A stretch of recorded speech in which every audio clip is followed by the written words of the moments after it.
First, let's talk about alternative press. People, it was 2014, your first award show here. I think locally, that obviously you started this right here, Aurora, Ohio. Just talk about how it got started and sort of a little bit about the background and having that need for like that type of music.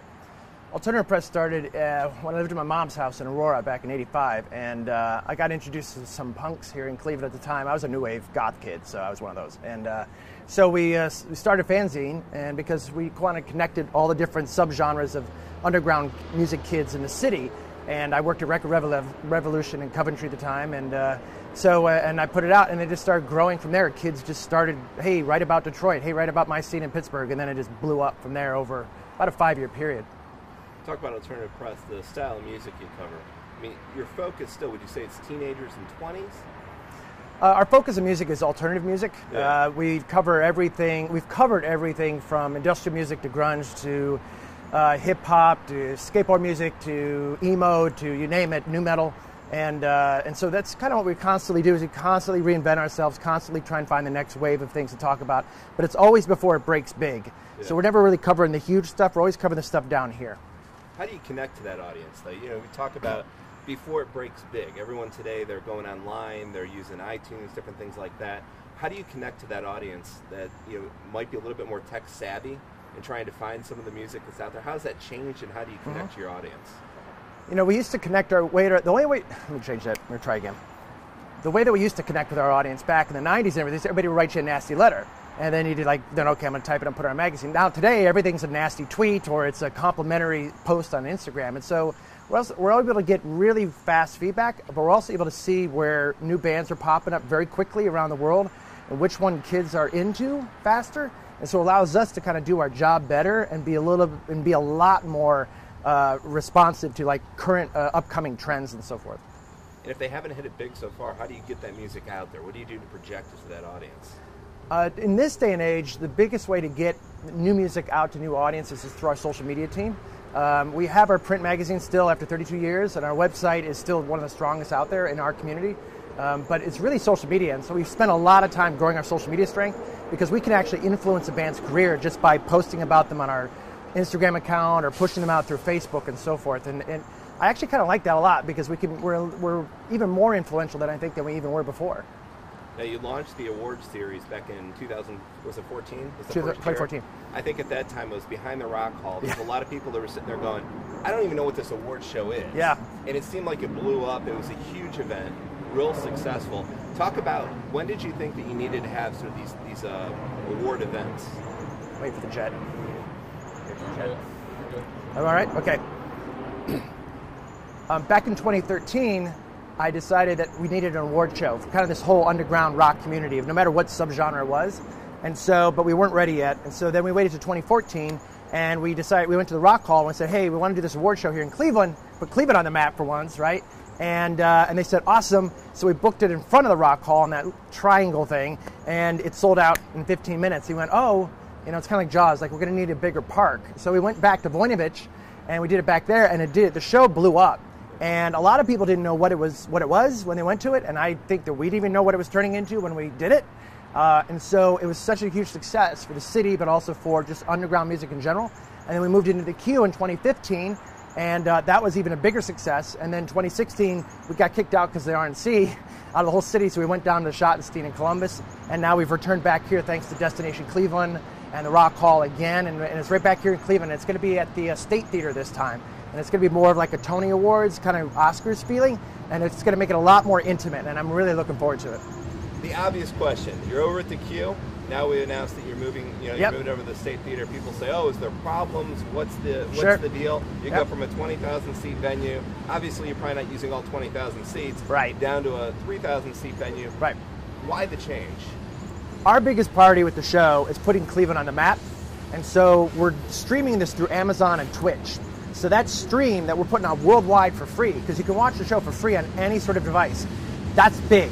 And so we were going to have some problems at the Q on our side to get that out. And so we moved it over to the state, thanks to Destination Cleveland, because it solidified our stream, because it's kind of the way that we're doing the show. Usually you use a truck and you pop it out that way, and we're doing a jetpack. And so when you do a jetpack, you need more concentration on the stream. And So on the line, I should say. Let me redo this all over again, because I'm trying to be technical with you without boring people to death to make it short. Okay. We moved the show from the Q to the State Theater because of the stream. The stream is the biggest thing on this whole show because it's worldwide and it's for free. It's through Amazon.com and through Twitch, and it puts Cleveland on the map. And so we were going to run into some problems doing our system the way we were doing it through the Q. And so we worked with the city, worked with the Q, and we were able to get into the State Theater. And so now it's really changed the show, because now it's an arena show. Before it was an arena show, and now it's like a Tony's or an Oscars. And so for us, it's made the show a lot more intimate. And so we've reconfigured the whole show around, and it's actually turning out really, really cool. So people that are going to be watching it and all the fans that will be there are actually going to have a very different experience, and they're going to be right there to the action. And it's going to be awesome. Like an unfortunate situation turned into a really positive one. And I'm done panicking. I'm okay. We're good. So how do you make a change like that, though? Going from a venue to the Q over to State Theater 4 days from today, people are going to be down there. Yeah. How do you do that? How we made that change, I'll probably put in a book later on. I still don't even know how we did it, but we did it. But it's really got to do with the people in Cleveland, because the Q, Playhouse Square, Destination Cleveland, even when we were talking to Public Hall and so forth, everybody worked together on this and helped us when we decided we had to move this. And it's kind of shows the spirit of the Midwest, the spirit of Cleveland. If we would have done that and tried to do that in New York and LA, everybody would like, you're on your own, kid. But here, everybody pulled together because they know this show is a big thing for our city. And you have 1,500 VIPs coming into town this weekend for this thing, and everybody wants it to look great. And that's why I think we made it through all that. I mean, everybody pulled together, our staff and the city, and it was awesome. And I couldn't be more thankful. Talk about the viewing experience. Obviously, you go from a huge, hollow type environment down to this more, concise type area. What type of viewing experience are people going to get when they're there next week? So the viewing experience for the show is going to be a little bit different than the way we've done it before, because before we shot it more like you're at a festival. It's a lot of wide shots, pulled back. And so this time we actually have cameras on the stage. So we have cameras right next to the musicians, right in their face, so forth. We're doing a lot of stuff out in the aisle.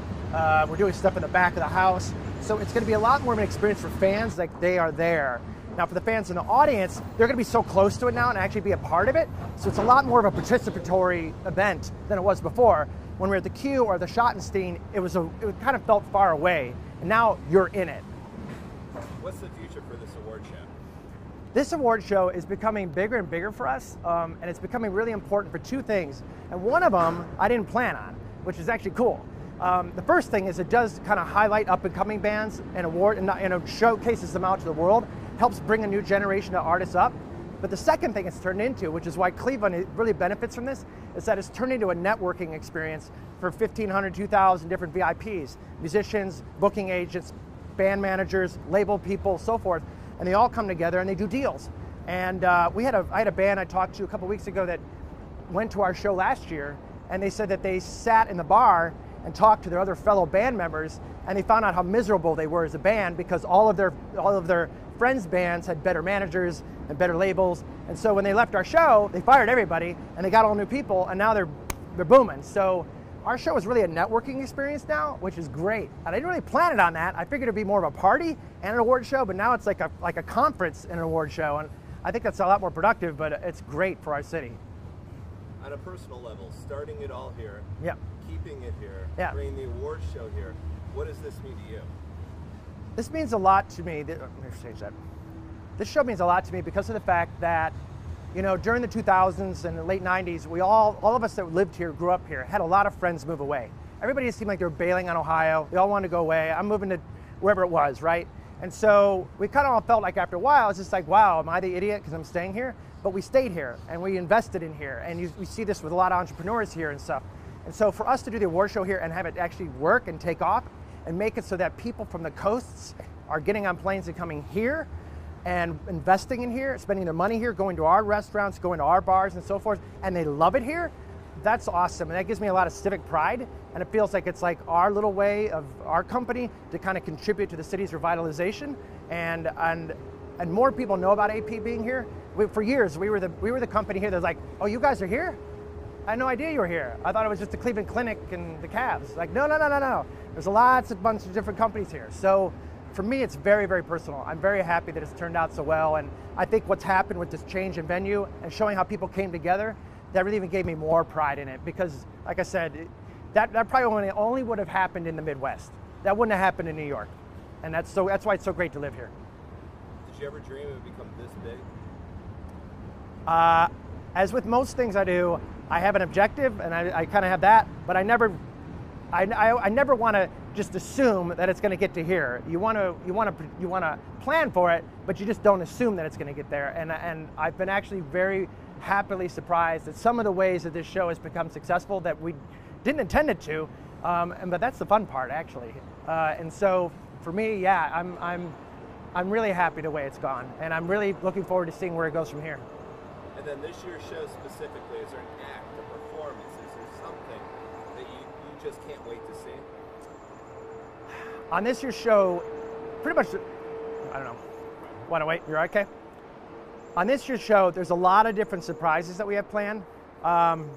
Being a frustrated drummer, there's a drum moment that's being planned, and I've been wanting a drum moment on there from the year one, and now we have it. And the way they've done this thing is going to be awesome, and fans are going to be blown away by it, and it's going to be the talk of the night, probably one of the talks of the night, and it'll be all over Facebook and Instagram and Twitter and so forth. And Cleveland is going to go right with that. So look for the drum moment.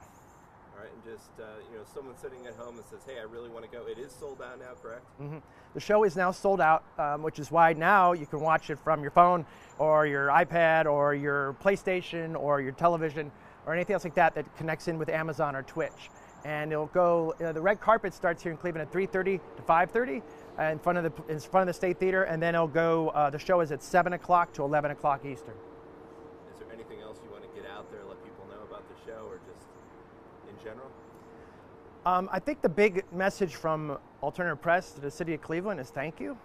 Thank you for just being so supportive of this show over the past 4 years now, and actually encouraging small businesses to invest and keep their time and their effort in Cleveland.